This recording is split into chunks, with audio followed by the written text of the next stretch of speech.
Hi, this is Lisa Starchak with RNRTV. How y'all doing tonight? Tonight we have Rozzik. Rozzik's band here at the Fishhead Cantina. I am so excited to introduce to you these guys. First, we'll start with, on this side of me, Andre. Louis. Core. Alex. and together they are Rozzik. What got you into music? I think it was different for everybody.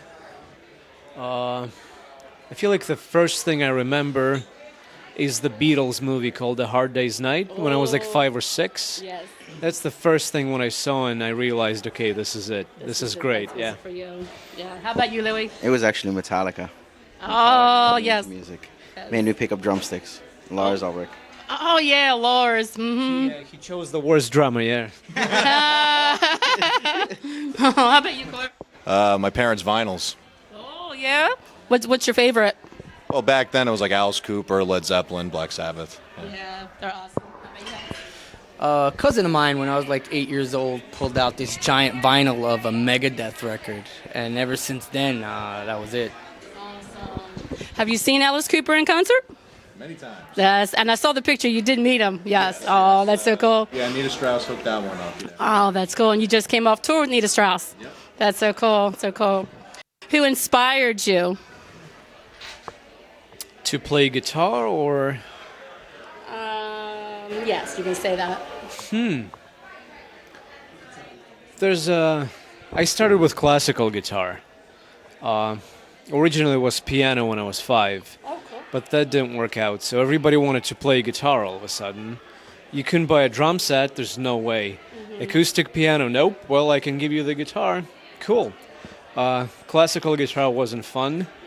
And then I heard the Russian heavy metal band called Aria, Ooh. and that was it. I put steel strings on classical guitar, which you're not supposed to do that, Oh, okay. which messed it up. Finally, in 2006, I got an electric, and it went from there. Wow. Awesome. Pretty cool. How about you, Louis? Well, I actually started because my dad and my cousin had a band together. And that kind of got me really starting on the drums, aside from Metallica. Then I went down the Metallica route and then other bands. But it was kind of the inspiration was my parents' band, well, my dad's band. That's cool. It's in the family, so it's what you, yeah. How about you, Claire? As far as inspiration, yeah, I would say all the great frontmen, Freddie Mercury, David Lee Roth, Alice Cooper, Yes, absolutely. those kind of guys, yeah. Absolutely. How about you, Alex? Actually, I started with the classical guitar, and I put steel strings on it, which you're not supposed to do, and it messed it up. It's different for me. It started with metal at first, and then it switched to all the 80s, like pop new wave music. Then my sister with all the Madonna, and my other brother with all the hip hop. So at different points in my life, I was influenced by different people. But listening to a lot of the early Metallica and Appetite for Destruction and Rust in Peace from Megadeth, that really made me pick up the guitar. Basically, how would you describe your sound, your music? That's funny. I just call it heavy metal. Because a lot of times if you say metal to people, they expect the crazy screaming vocals and those like drop A low breakdowns and stuff.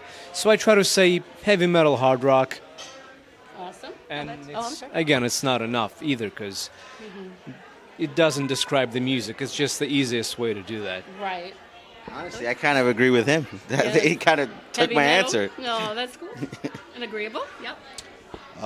Yeah, I would say it's very accessible hard rock, heavy metal. There's a lot of different subgenres now, but I don't think we really fit into any of those subgenres exactly, you know. And it's unfortunate in music you have to put labels on everything, but you know, our music's heavy, but it's catchy.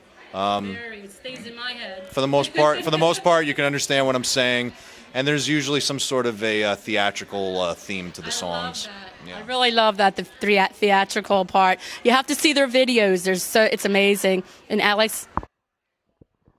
I describe it more as theatrical rock simply because the visuals are just important as the music that we put out there. It's still rock, it's still heavy, but it also has a very modern edge to it as well.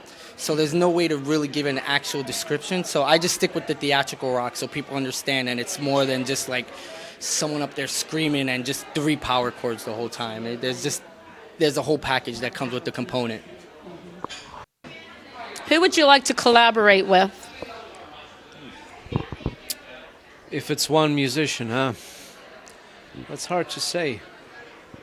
Specifically with this band, we're working on the ballad now. Finally, there's a love song. Oh, good. Because the first record is all aggressive, heavy music. Who would I like to collaborate with? I mean, if you think about any musician, we need somebody to play keyboards on this ballad. If it could be Barry Manilow or Elton John, forget about it, you know. No, I see, yeah. But obviously that's not going to happen. Right. If there's a chance for us to get a famous guitar player to play a solo on the second album, great, you know. That would be cool. Very awesome. How about you, Louis? I have no idea, but I think the next record should be just an all drums record. I think it should be Drum greatest solos, drum record yes. ever. I like that idea. Well, you know, you talk about like songwriters. Funny, we're talking about ballads. It might seem a little corny, but I always wanted to write with Don Dokken. I always figured if someone could help me write a good ballad, it would be Don. You know, yeah. Yeah, I heard you do the Don Dokken song. Oh, it's so good. I like that. Yes, you do it really well. Thank you. Well, for me, I've always wanted to work with a bunch of different artists. In particular, for what we're doing for the next record, the concept that we have, there's one hip-hop artist who speaks a lot about what we're talking about on the next record. His name is Hobson. So if that can happen, I think it's a good way to cross fan bases and touch on different genres and reach a lot of different people. But particularly for the subject matter and what we're going for artistically is something that he's done throughout his career. So I think that would be a great fit. Thank you so much, guys. I know you got to get back and get busy and get all your stuff together, ready for the show. Get drunk, yeah. And yes, get some drinks going. Happy hour. Woo! Thank you, Rozzik. Let's hear it for Rozzik. Awesome. You're welcome. Hey, what's up, all you metalheads and freaks? This is the Bastard Child of New York City, and you're watching RNRTV.